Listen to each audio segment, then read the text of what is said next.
নমস্কাৰ আজি world AIDS day AIDS কি হয় একদম সিম্পল ওয়েট বুঝোৱা হোক এইচআইভি হৈছে হিউম্যান ইমিউনোডেফিসিয়েন্সি ভাইৰাস হিউম্যান মানে হিউম্যানক ইনফেক্ট কৰে ইমিউন সিস্টেমক ইনফেক্ট কৰে আৰু ভাইৰাস হৈছে এটা অৰ্গানিজম এইচআইভি তো যে আমাৰ বডিত সোমাই যায় আমাৰ বডিৰ ডিফেন্স মেকানিজম হৈছে হোয়াইট ব্লাড সেলস যেনেকৈ এটা ইন্ডিয়ান আৰ্মিয়ে দেশখন বচাই আমাৰ বডিটোক বচোৱা সৈন্যসকল হৈছে হোয়াইট ব্লাড সেলস তাৰে এটা টাইপ হল CD4 এই CD4 সেল টাইপটো ইনফেক্ট কৰে কোনে এইচআইভি তেতিয়া CD4 ৰ কাউন্ট নৰমাল মানুহৰ 500 বা 1500 ভিতৰত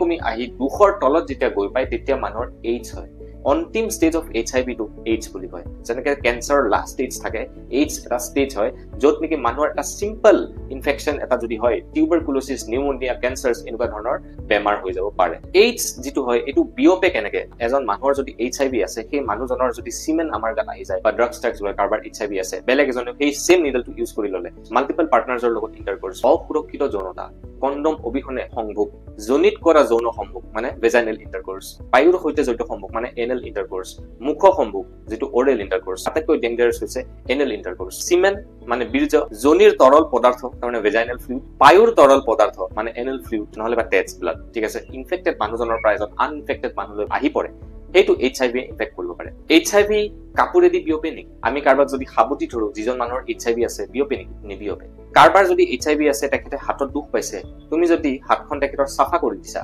তোমাৰ গাত এইচআইভি আহি নপৰে কেনেকে আহি পৰে মই কৈছো এজন মানুহে দুখ পালে সাপোজ তুমিও কৰবা দুখ পাইছা সাপোজ সেইখিনি তুমি সাফা কৰি আছা তোমাৰ ব্লিডিংটো যদি